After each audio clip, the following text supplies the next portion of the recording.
Hello दोस्तों, नमस्कार। मैं सुरेश सैनी नॉलेज बाबा चैनल पर आपके लिए एक और नया वीडियो लेके आया हूँ। 5S। आज हम समझने वाले हैं 5S के बारे में कि 5S क्या होता है और 5S हम क्यों यूज करते हैं। और देखा जाए तो इंडस्ट्री में ये 100% लागू है 5S। और जापान वालों ने 5S के 5 नाम दिए हैं। और तो आप एक तरह से मान लो 5S आपका क्लियर है तो आप इंटरव्यू देने जा रहे हो। तो ये भी एक आपका टॉपिक हो सकता है इंटरव्यू के दिन लेने वाला जो बंदा होगा। और अगर आपका 5S अच्छे से आपको क्लियर है 5S के बारे में, तो आप सामने वाले को इम्प्रेस कर सकते हैं इंटरव्यू में। तो 5S की हम बात करें तो 5S को सबसे पहले जापान में विकसित किया गया था। और इसे आधिकारिक तौर पर 1970 के दशक में टोयोटा मोटर कंपनी में पेश किया गया था। और 5S के पीछे की अवधारणाएं 16वीं शताब्दी में शुरू हुई थी। 5S किसी भी कंपनी एवं संस्थान के लिए उसकी एक कॉर्नर स्टोन, मतलब उसकी एक आधारशिला है। 5S करने का सबसे बड़ा जो फ़ायदा होता है वो मेरा है, मतलब आप किसी भी चीज़ को या कोई वस्तु, और आप उस वस्तु को 30 सेकंड के अंदर ढूंढ लेते हो, तो ये मान लो कि आपका 5S प्रॉपर मेंटेन है। और अगर 30 सेकंड से आपको ज़्यादा लग रहा है वो टाइम, मतलब आपको 1 मिनट 1.5 मिनट हो गए उस चीज़ को ढूंढते हुए, लेकिन आपको वो चीज़ मिली नहीं, तो आपका 5S प्रॉपर मेंटेन नहीं है। तो 5S प्रॉपर मेंटेन होना चाहिए आपका। तो 5S के जो 5S होते हैं उनके बारे में हम चर्चा करते हैं।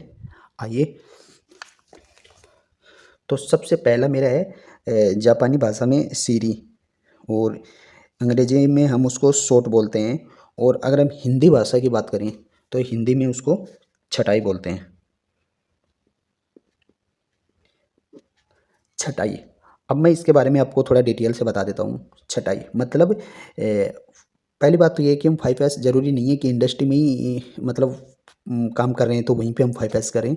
आप पे मतलब अपने घर में भी और बाहर कहीं पे भी आप मतलब 5S मेंटेन करके रख सकते हो। तो ये पहला जो मेरा पॉइंट है वो है छटाई, मतलब कार्य क्षेत्र में आवश्यक और अनावश्यक वस्तुओं को छांटना।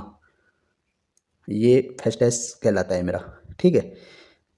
और सेकंड होता है मेरा सेटोन, सेट इन ऑर्डर, जिसको हम अंग्रेजी भाषा में बोलते हैं। और हिंदी भाषा में बात करें तो हम इसको सुव्यवस्था कहते हैं।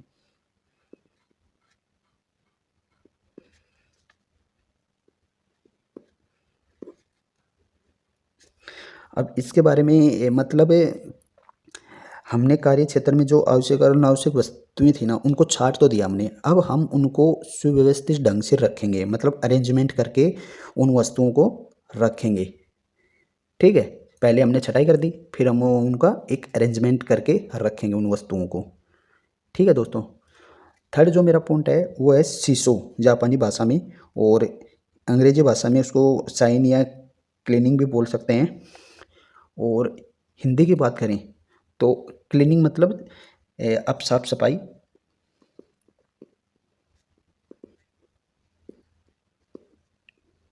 और साइन की बात करें तो मतलब चमकाना,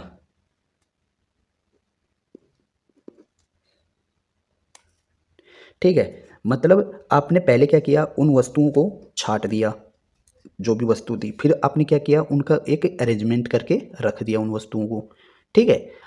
उसके बाद में आपको उन जो भी आपने छटनी की, जो अरेंजमेंट करके रखा हुआ है, उन वस्तुओं की साफ सफाई भी होनी चाहिए, उनको चमकाना आपके रूटीन में होना चाहिए वो।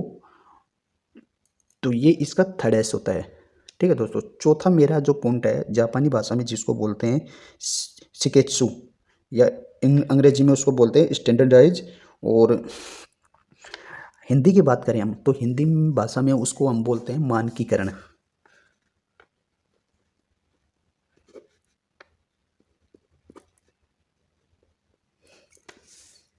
मानकीकरण का मतलब है कि जो भी हमने वस्तु छाटी है, अरेंजमेंट करके रखा है, हम उनको डेली चमका रहे हैं, तो उन पे हम एक टैग लगा सकते हैं, मतलब ये वस्तु मेरी यहाँ पे है और ये चीज़ मेरी यहाँ रखी है, ठीक है। तो हम इस तरीके से मतलब एक उनका मानकीकरण कर सकते हैं। इन सबको मानना ही मानकीकरण कहलाता है। जितने भी ऐसे हैं उनको मानना मानकीकरण होता है, ठीक है। और पांचवा जो एस है मेरा शित्सुके, जापानी भाषा में। और इंग्लिश की बात करें हम तो इसको डिसिप्लिन कहते हैं। और डिसिप्लिन का मतलब आप समझ ही सकते हो, अनुशासन।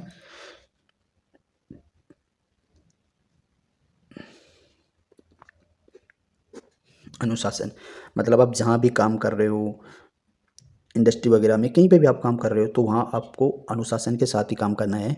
और इसी के साथ ये जितने भी 5S के 5S होते हैं मेरे, ये आप समझ गए होंगे। आप इंटरव्यू में ज़रूरी नहीं है कि आपको जापानी आनी चाहिए। आपको मतलब एक 3 लैंग्वेज है इनमें, जापानी, इंग्लिश और हिंदी। आप एक लैंग्वेज में भी अगर आप अच्छे से समझा पाते हो ना, तो ये समझ लो कि आपको 5S के बारे में अच्छे से नॉलेज है, ठीक है। तो 5S से के बहुत फ़ायदे होते हैं अगर हम प्रॉपर मेंटेन करके रखते हैं तो। और इसके नुकसान भी होते हैं। अगर हमारा 5S प्रॉपर मेंटेन नहीं है तो बहुत बड़ी प्रॉब्लम हो जाएगी आपको। एक्सीडेंट, सबसे पहले तो एक्सीडेंट का जो केस होता है वो बहुत देखने को मिल जाएगा आपको। तो इसलिए 5S को प्रॉपर हमें लागू करना है अगर आप काम कर रहे हो इंडस्ट्री वगैरह में। तो इसकी अच्छे से आपको नॉलेज होनी चाहिए। नॉलेज नहीं है, आपको प्रॉपर वहाँ 5S मेंटेन करके रखना है। और ज़रूर आपको समझ में आया होगा। आज ये 5S का एक छोटा सा टॉपिक था। तो नेक्स्ट वीडियो में मिलते हैं कुछ नया लेके।